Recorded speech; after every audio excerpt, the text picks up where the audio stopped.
2 Kings chapter number 4.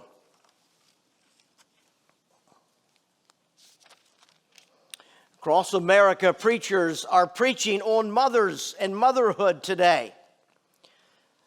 You know, motherhood's always in the news at some level.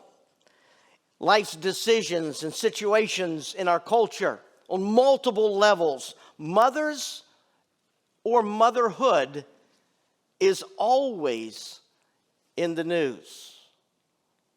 And preachers are preaching on motherhood across America today. Many preachers have struggled about what to address on the subject of motherhood. I know I have over the years. I can remember early in my ministry, way back, way back, in the early years in Canada, on Mother's Day, we had a big promotion. We had a couple of buses that ran, and we had a big promotion for Mother's Day, and we had some mothers that had never been there before, and I preached on hell. You know, I didn't start off smart, and I'm still trying to catch up. Over the years, it's always a question preachers ask themselves and ask God, what aspect of motherhood should I preach on? I remember early in my ministry, I remember that on Mother's Day, I would preach from Proverbs 31 on what the perfect mother is like. And I would preach it in such a way that nobody could measure up to Proverbs 31. So all the moms went away discouraged because they didn't measure up to Proverbs 31 in every aspect.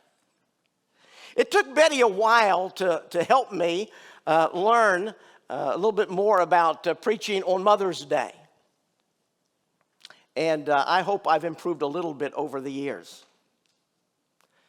And so preachers have been struggling. What do I deal with on Mother's Day? You know, there's a range of possibilities. Preaching on what's happening in our culture to motherhood. The change in attitudes about what motherhood's all about. The loss of precious things regarding motherhood.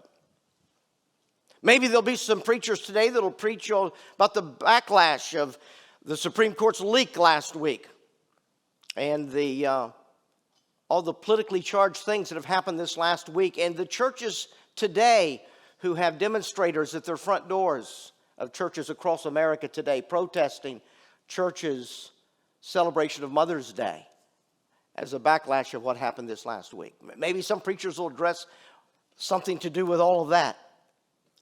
Some will preach on the quality and beauty of motherhood, which is a subject that is always precious to my heart because of my mom and because of my wife, the mother of our children. There's a lot to be said about the quality and about the beauty of motherhood.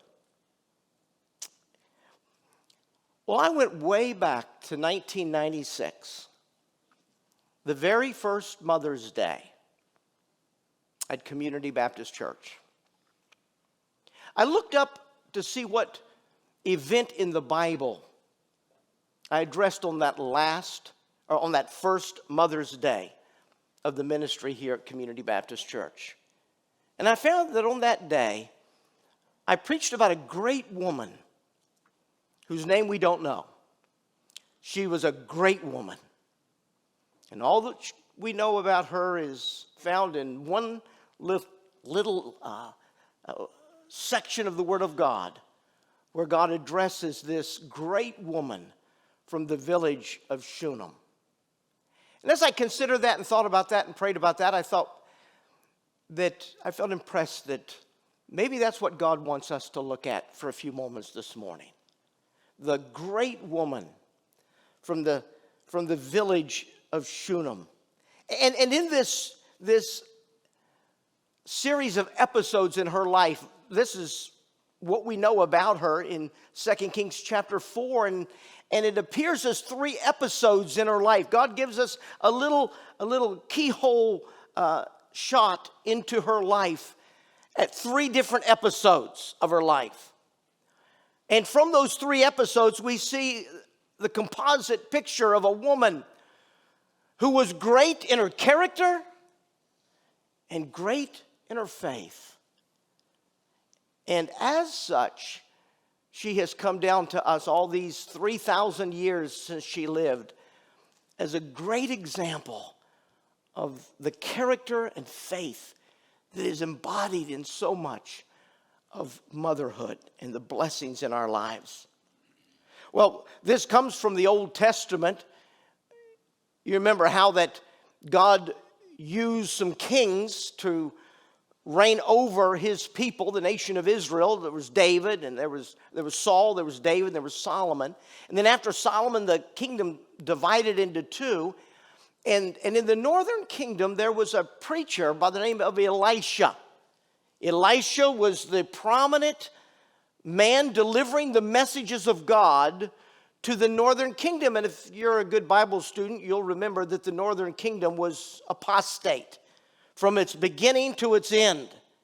And so Elisha was a preacher in a country that had once known God, but had turned away from God and began to serve idols. And yet there was in that country still some people who knew God and worshiped God and honored God. And this great woman was one of them. And so God gives us a glimpse into her life and her interaction with the man of God, Elisha. Now, could you throw up that map for me? I always like to show something for those who are really studious in their study of the Word of God. The story revolves around Shunem. Here's the Sea of Galilee, the Jordan River, the Dead Sea, the Mediterranean Sea.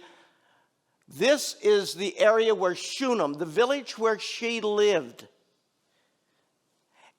And the story has to do with her in Shunem and Elisha in Mount Carmel. And it was about 30 miles to go from Shunem up to Mount Carmel. And so the story revolves around the life of this woman in Shunem, and then an episode in her life where she went to Mount Carmel to retrieve Elisha, the man of God, because of a tragedy in her life. And so she rode 30 miles and then 30 miles back to bring the man of God to help her in a tragedy in her life. Thank you, Caleb. Her life experiences provide a twofold benefit to us today. First, we're all encouraged through her life to develop character and faith before tragedy strikes. The importance of developing character and faith before tragedy. That's one of the benefits of this story. Another benefit to this story is that whether we're a mom like she was, or a lady, or a gentleman, whoever we are, we're all encouraged as we honor the character and faith of this woman, because it helps us to focus on mothers and the benefit and the value they bring into our life as they mold us with their character and their faith and pass to another generation the reality of what it means to walk with God. And so this episode has some good values. You know, Mother's Day gives us all an opportunity to see the value in our moms. I used to preach on Mother's Day in such a way that no mom could ever measure up, because, you know, Proverbs 31 pictures the perfect mom. There's always something in there you can say, well, my mom wasn't like that, or I'm not like that, and feel down about it. I've learned that Mother's Day is an opportunity to find something good to say and say it. Find some positive characteristic and talk about it, and promote it and build it up in the lives of those who've been precious and important to us over the years. Mother's Day gives us that opportunity to see value and appreciate our moms. You know, so much of our lives revolve around mom. It's kind of started out that way and lasted that way for many years, and we never get away from it. Life, in many ways, revolves around moms. And you know, when mom's not there, life kind of really has a tendency to fall apart. Have you ever noticed that? Now, the quality on this little clip isn't good, but it's probably one of my favorite little Mother's Day media clips of what it's like when mom's not there.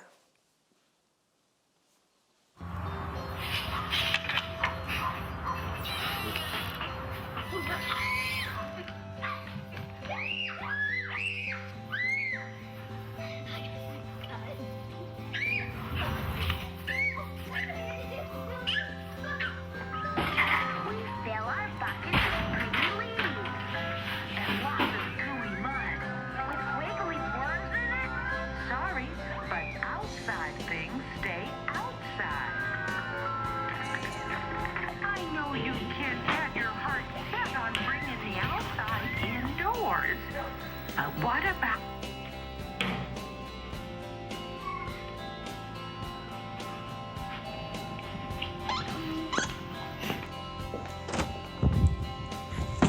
What in the world's going on? You know how when you come home every day and ask me what I did today? Yeah? Well, today I didn't do it.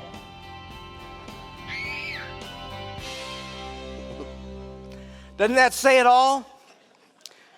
When mom's not around, things fall apart really fast. Thank God for moms. In honor of moms today, we're going to, for the next few moments, focus our attention on this great woman, her character and her faith that enabled her to handle tragedy when it came into her life. You know, God's perfect design was for men to be the spiritual leaders of their homes, for men to be the one who led the family in spiritual things, for men to be the one that suggests things in a spiritual direction. That's how God created the first family and taught through the Bible for the family to operate. Sometimes that's an ideal that's not realized. There are many times when dad is not the spiritual leader of the home, and a mom steps up to the plate, and she becomes a spiritual leader to her family in the absence of a husband that is providing that spiritual leadership. Too often in Christianity, it's the women who lead in spiritual things.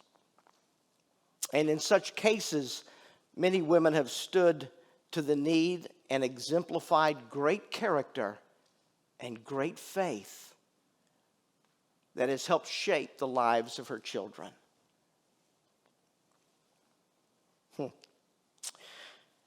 And Christianity has greatly prospered by the service of those precious women. Billy Sunday, the old evangelist from a couple of generations back, was preaching on motherhood. And Billy Sunday was describing homes and where men lagged behind the wives in spiritual development. And here's what he said in a sermon. He said, "You never hear of some old man unless they are fortunate enough to marry a woman who does things. And then the man's name is always mentioned in connection with what the wife has done." Well, that was Billy Sunday's observation of life in America when he was an evangelist going all over America preaching revival meetings and calling upon people to come back to God. He said the problem often is the men won't step up to the plate, but thank God for the women who do.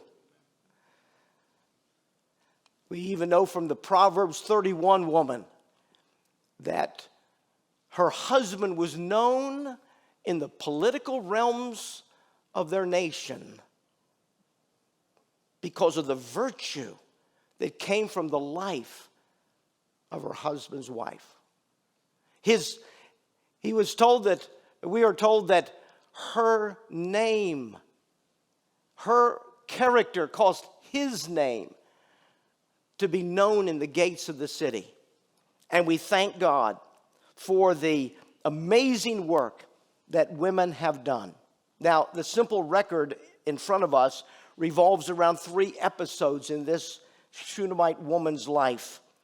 And in each episode, we see something of her greatness or her faith, either her character or her trust in God. They're not the same, but they are very much intertwined together. One's character and then their relationship to their God were both present in this woman's life. Unfortunately, she was the one who, in this woman's family, she was the one that was leading the way in all that. And her husband was kind of on the sidelines.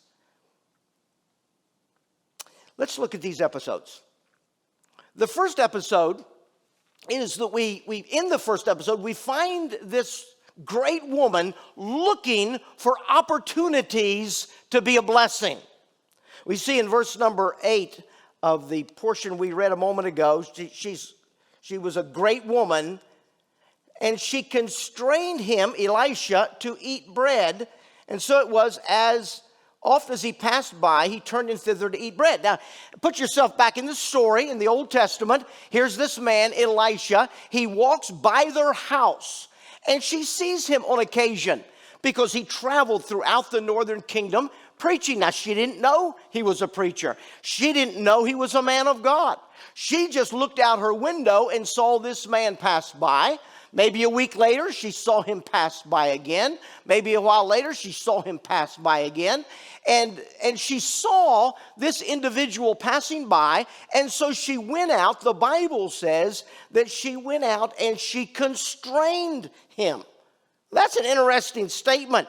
The word constrained means to be strong, to lay hold of, and to try to force someone to do something, to constrain someone to do something. So get the picture in your mind. Here's this woman. She looks out her window. She sees this guy that's passed by her house as he traveled from one village to another.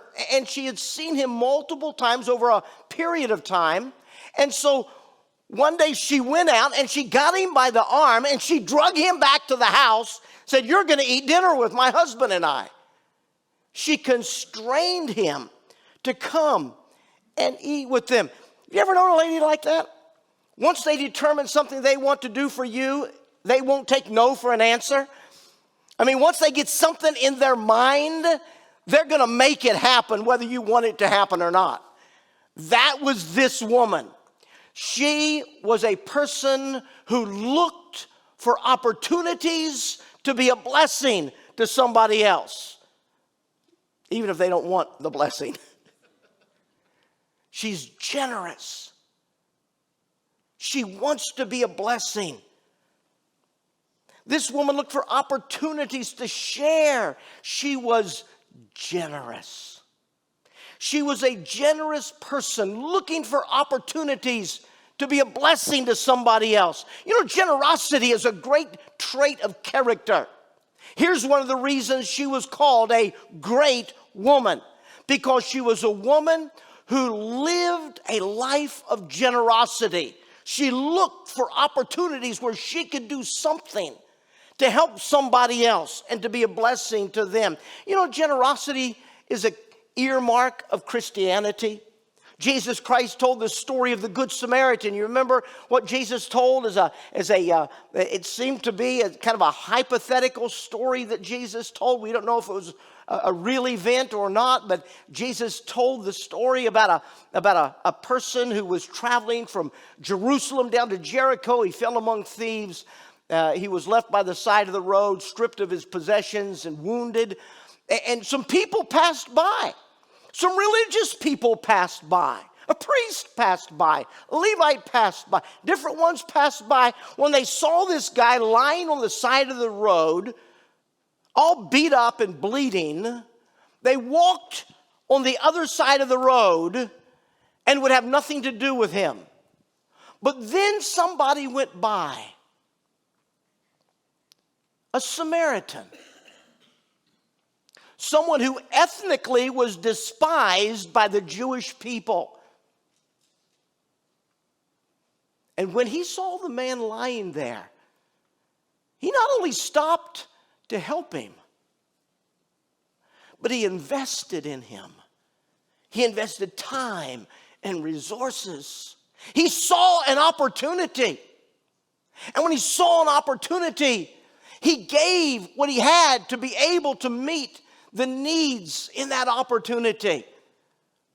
And Jesus Christ highlighted that. Why? Because generosity is a characteristic of God and therefore of Christianity. It's a wonderful thing when you see generosity in action. You're going to be seeing the name Community Cares surface and float around in the ministries of CBC. The name shouts generosity, that we as a community care about our community, and we want to do something for our community. It was just, 2 weeks ago that Ratna and Kalyani said that they're going to be in their neighborhood. They were having some kind of a community event. And so they said, we rented a booth space, and we're going to be there giving out gospel literature and telling people about Community Baptist Church. And the Common Grounds class jumped in with them. And so on that Saturday for a few hours, there was a group of CBC people out in the community saying to the community, we care about you. We care about you. Generosity is a characteristic of Christianity. Dulles South, clothes and food. This week it's a big clothing drive. Rod's in need of help here on Thursday to help sort and fold all of the hundreds of pounds of food, of clothing. We've already up in the balcony, one half of our balcony is, I think, maybe a third full right now of clothing that's been donated. And there'll be stuff donated Tuesday and Wednesday and Thursday of this week. And Thursday is the big day to be able to sort and prepare all that for the Dulles South clothing giveaway to help people. And Rod has spearheaded efforts with Dulles South that our church could have a part in providing food for needy people and clothing for needy people. You know, generosity is just a characteristic of Christianity because it's a characteristic of God. This woman emulated a great character. What character? The trait of generosity, looking for an opportunity. You know, as I think back over 27 years of ministering here at Community Baptist Church of the Ministries of Community Baptist, my mind goes to over and over and over and over again, where some members heard about a need somebody had, and then they looked for a way to meet that need. Many times people have come to me with cash and said, I want so-and-so to receive this, but I don't want them to know where it came from. And I've taken that cash and given it to that person and asked them to write a note back mentioning the amount of cash so I could give it back to the person that gave me the cash to give to them. Throughout the history of CBC, there has been a generosity in the membership of CBC, of people who look for opportunities, people who when they hear of a need, they're motivated to do something about that need because they're generous-hearted people. That's what this woman emulated. She was a great woman because her character was such that she looked for opportunities to be generous with other people. And then in verse 9 says, and she said unto her husband, behold, now I perceive that this is an holy man. I want you to notice, she had already been generous to this person, not knowing this person was a spiritual man, a man of God, a preacher. She was generous to this person, not because this person was a Christian. She was generous with this person because this person, she believed, had a need. He was on a journey. She could give him a place to rest, some food to eat. And it was only after multiple times that Elisha and Gehazi stopped on their journeys, staying there and in conversations. She looked at her husband one day after they left perhaps, and she said to her husband, I perceive that this is a holy man of God which passeth by us continually. She was perceptive. You know, some people are perceptive and some people aren't. Some people, a bird could land on their head and build a nest and they wouldn't know it was there. They just don't know what's going on around them. Some people are perceptive. They see what others don't necessarily see. They realize what others may not realize. They become aware of things that other people didn't even take notice of. Here's a woman who's perceptive. She's focused on others, not herself. She's perceptive of the situations in other people's lives. It's her perception that caused her to say to her husband, we ought to build an addition onto the house. I mean, this guy travels by here regularly. We were out in the small village. He's gone from who knows where to who knows where. We ought to go ahead and build an addition on the house. We got some sides on this side of the house. We got some yard space over there. If you'd collect some stones and timber, you could build a little extra room there on the house. We could furnish it. We could put a table and a bed and we could have it all nice and ready so that whenever this person passes by, they could have a place to lie down and rest and eat and be refreshed. All this came because of her perception. By the way, this may be the origin of the concept of a prophet's chamber, where churches dedicate a portion of the building to a room, and they put in a bathroom and a shower and a room, and then when evangelists or missionaries or preachers that are visiting through the area, they have a place to stop, and they can have a place to rest and relax. And a prophet's chamber. That's what she wanted her husband to do, and he did it. It was her idea. She was the one that seemed to be more perceptive of spiritual and generous things. It was always her idea. But thank God her husband didn't shut her down with her ideas. It's bad enough when the husband's not the spiritual leader. It's even worse when he shuts down the spiritual leadership of his wife when she is spiritual. He didn't. He agreed to the idea. He built the place on the side of the house. He provided the things that could be used by this individual. She was perceptive and moved into action to meet the needs of others. See, this is the character of her life. She was generous. She was perceptive. Verse number 10 of our text, the Bible says, let us make this little chamber. Let us, right here on the wall, let us put a bed, and a table, a stool, and a candlestick. And it shall be that when he cometh to us, he'll turn in thither. And so her generosity and her perception led to this, and it came from the wife. It came from the woman. Praise God for godly wives, godly moms, godly women. She was a spiritual motivator in the absence of her husband's spiritual leadership. Let's look at the second episode. It goes from verse 11 down through verse number 17. This woman is seen as great because of her character, because of her faith. But I want you to notice something else. She was great because she was contented with her present blessings in life. Time passed, and Elisha and Gehazi would turn in, and one day they turned in, and they were there.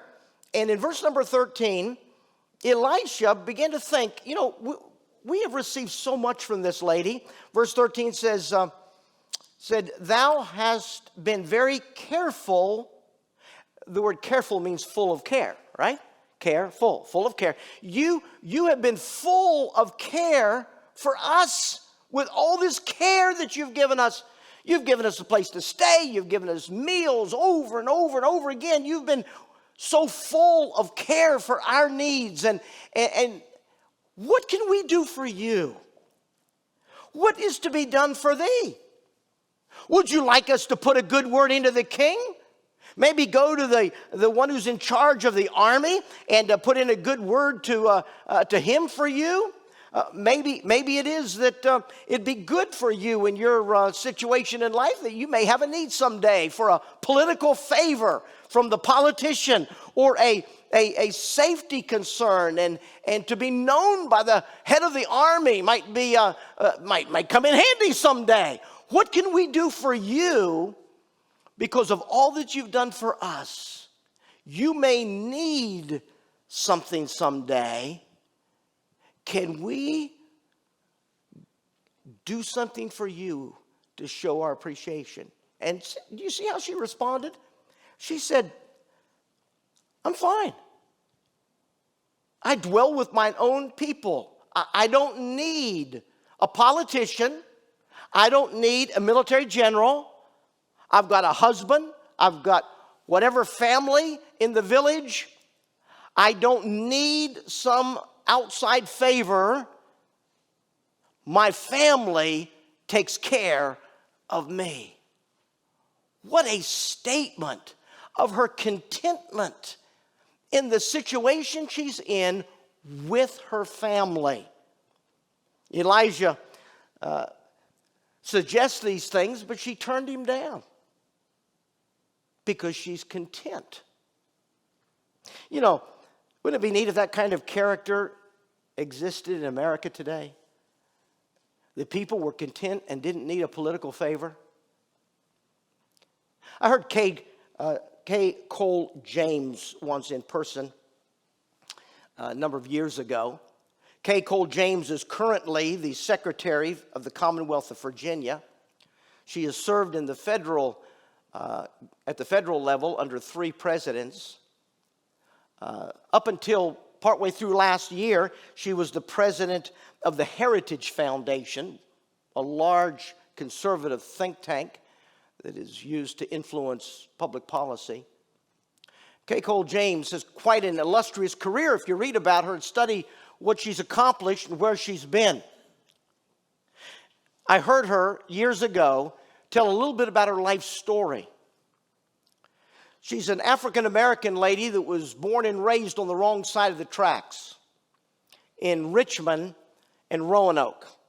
She was from a poor family that didn't have anything.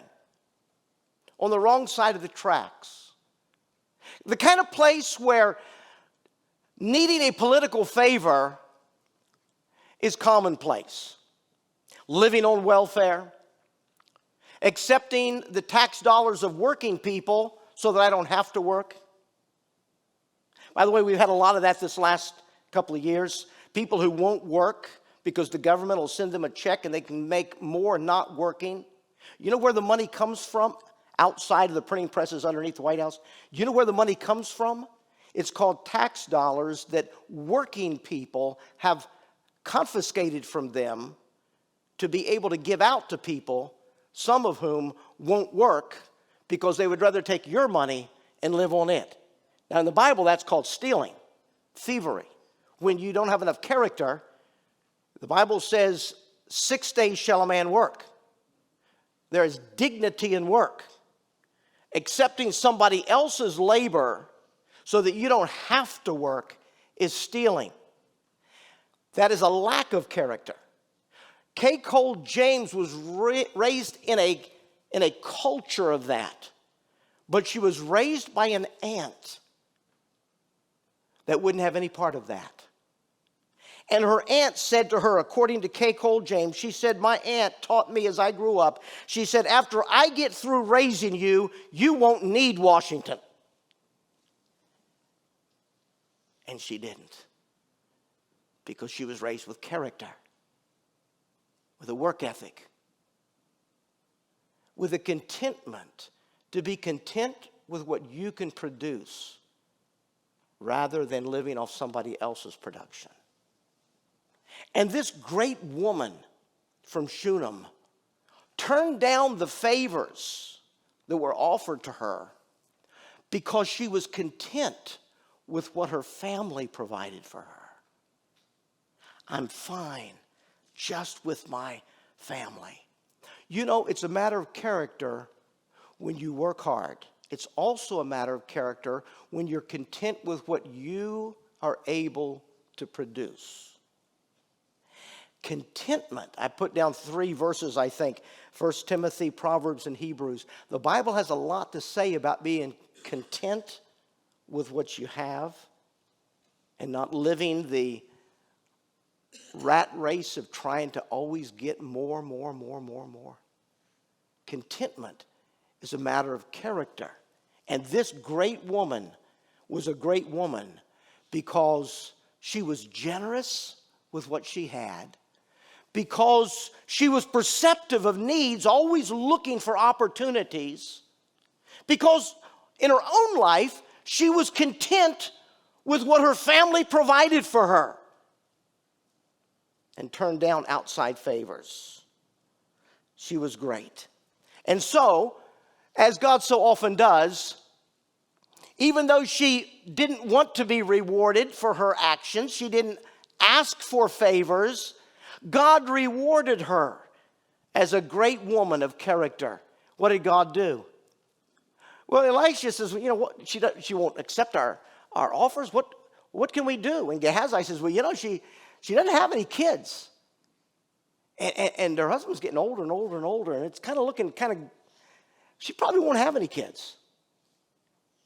And so Elisha called her in and told her that she was going to have a son. God rewarded her even though she was content without anything beyond. And then God stepped in and God rewarded her. And you know what's interesting? I was thinking about this in relation to Mother's Day. She was a great woman before she was a mom. It's not that becoming a mom makes you a great woman. It's when you're a great woman and you become a mom, you become a great mom because you're a great woman of character. And you become a great mom.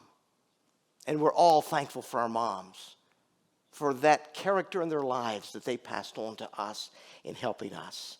Let me show you this final episode before we go home. In verses 18 to 37, tragedy came into her life. Tragedy. The bottom line up front, the bluff of the message was, you have to develop character and faith in God before tragedy strikes. Oftentimes, tragedy finally does strike. Our ability to handle tragedy in life is related to the character we built before the tragedy struck. As it's been said, you can't prepare for the test after the test starts. You've got to prepare before in order to do well in the test. And I learned from this great woman that she became a great woman before God blessed her with a child and the eventual tragedy struck. The tragedy was the death of her son. We read the passage earlier in the service. One day her son, who was out in the fields with his dad working with the reapers, his head began to throb. Dad, my head. And the dad had somebody take him back home to his mother. She went back home. He went back home. And he was there with his mom for a period of time, and then he died. Tragedy had struck the life of this great woman. Tragedy struck in the life of this woman who was known for her character and her greatness. How do you handle tragedy when it strikes. I got an email earlier this morning. A preacher friend of mine here in Virginia. His granddad brought a group of men here on different occasions when we were building this building and built walls and did drywall work. And now the dad's in heaven that came and did that. And his son is pastoring the church that his dad had pastored back when they came and helped us with some work crews. I got an email this morning that current pastor, that yesterday his 7-month-old grandson died. They found him unresponsive. And he went on home to be with the Lord. Tragedy has a way of striking at the most inopportune times, the day before Mother's Day.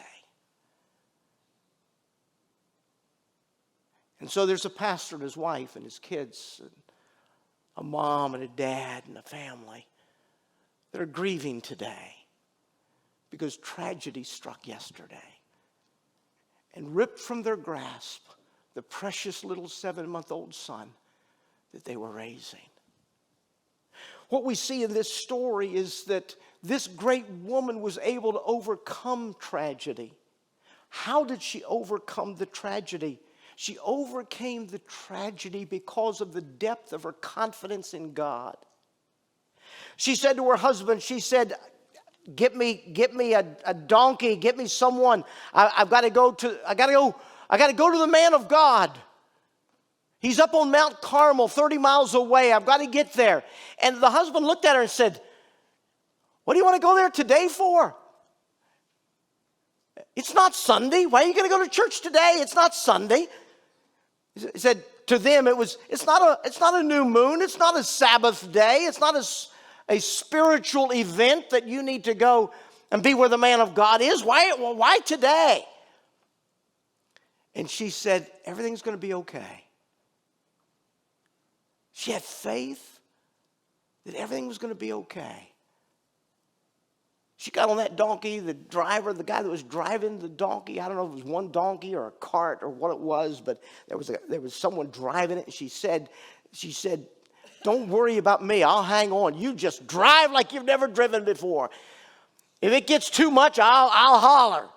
But don't slack off your driving for fear of my comfort. Go! 30 miles up to Mount Carmel. Elisha sees her coming and recognizes her when she gets close enough. He says to Gehazi, that's that Shunammite woman coming. Go out there and meet her. And ask her, is everything okay with you? Is everything okay with your husband? Is everything okay with your child? And Gehazi rode out there and met her, and she said, everything's fine, and kept on going to get to Elisha. And told Elisha that her son was dead. Elisha said, Gehazi, go. Take my staff. Go on ahead of us. Their animal was probably weary from a 30-mile race. She was probably wore out from a 30-mile race. He said, Gehazi, take my staff and go. Go ahead of us and get there. Lay the staff on the young boy. And then Elisha and the mom went at a slower pace. Gehazi got there, laid the staff on the child's face, and nothing happened. He went back up the road to Elisha and the mom and said, nothing happened. So Elisha and the mom continue to come. They get there.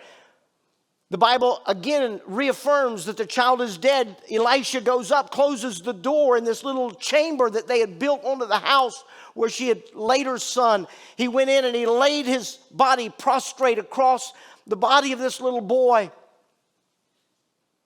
And the boy's flesh began to warm up, but he still was dead. He's still no life.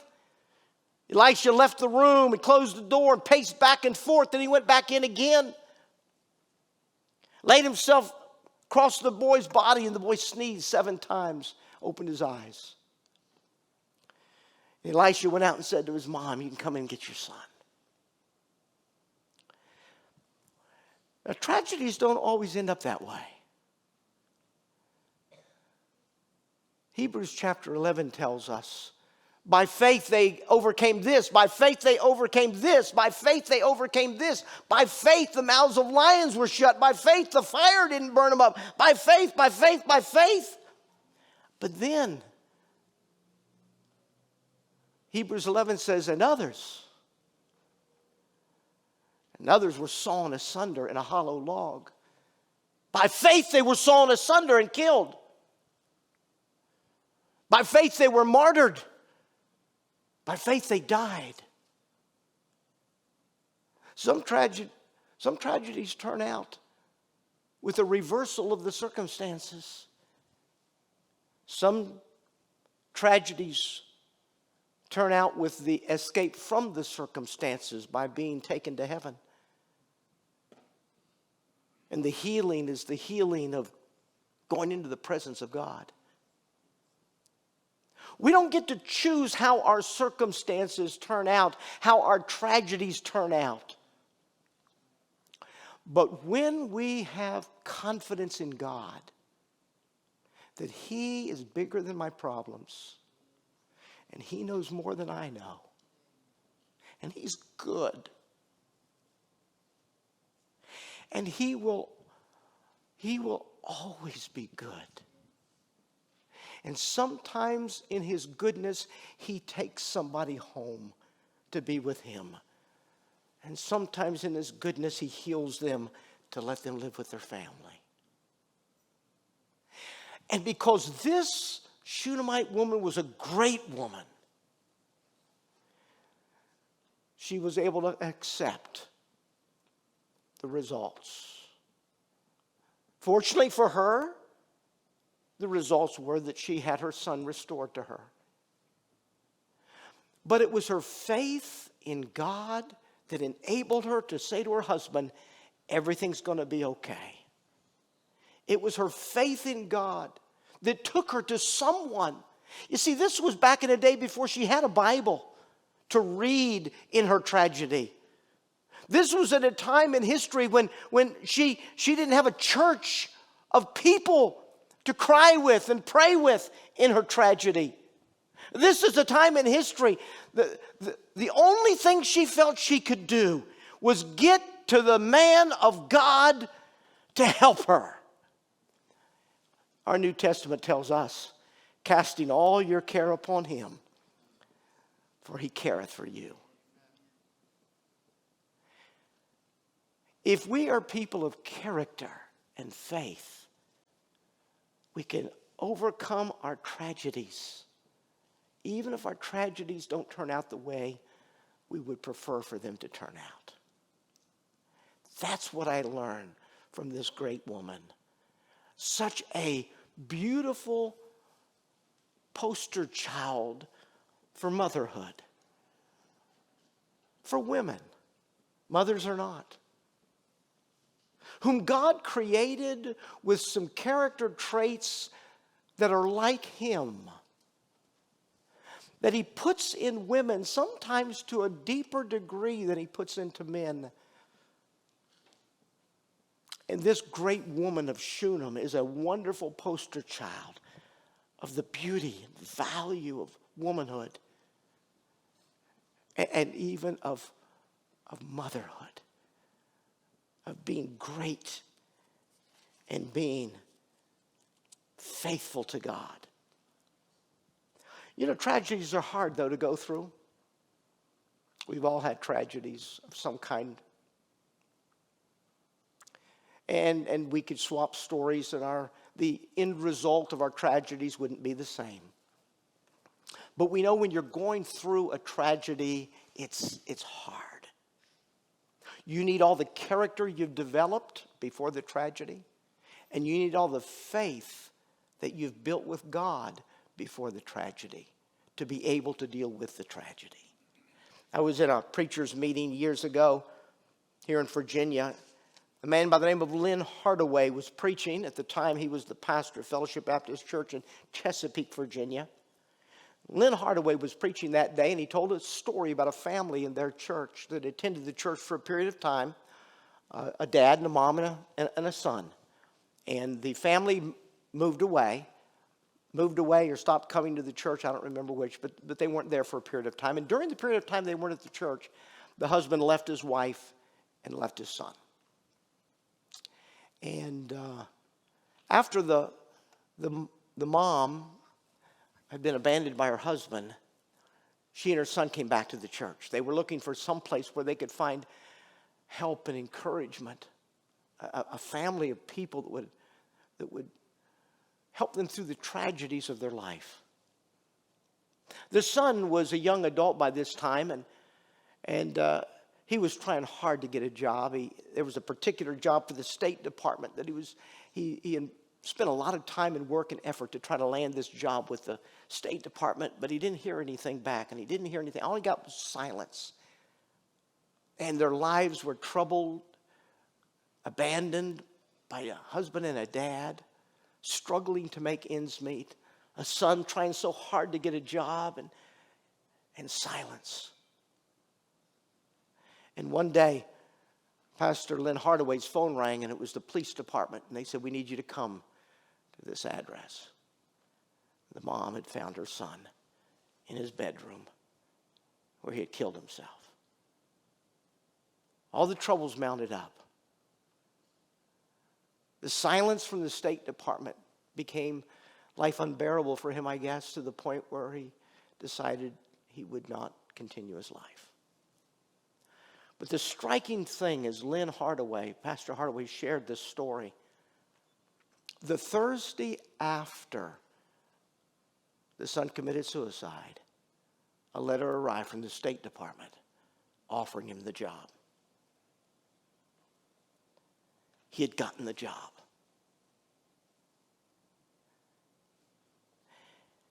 And Lynn Hardaway said, and I never forgot it. He said, when you're going through hard times, hold on until Thursday. Hold on until Thursday.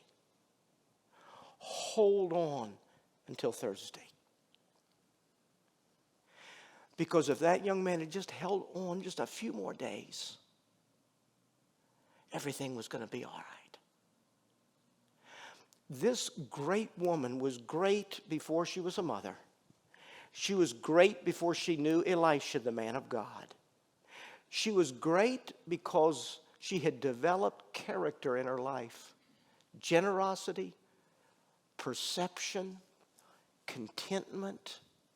And on top of the character that had been built in her life, she had developed a relationship with God where she trusted Him with everything. And even in the midst of facing a horrible tragedy, her heart was, it's okay. Everything's going to be okay. I don't know what's going to happen, but everything's going to be okay. And she becomes a great picture of someone that was able to handle their tragedy because of their character and faith.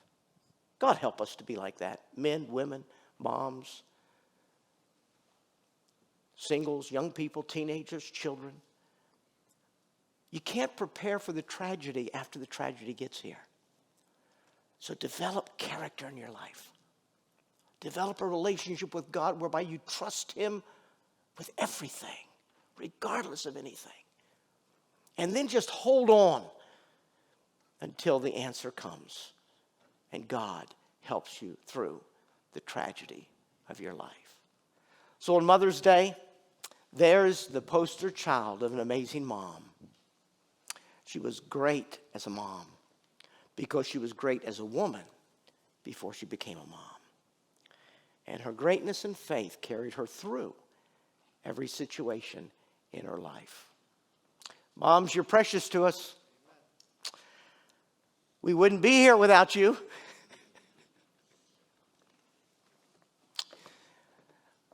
Our lives would be so hard without you. And when you're not there, everything falls apart pretty quickly. You are precious to us. Thank you for joining us for part of a Sunday service at Community Baptist Church. I hope to meet you soon. May God impress His love upon your heart this week.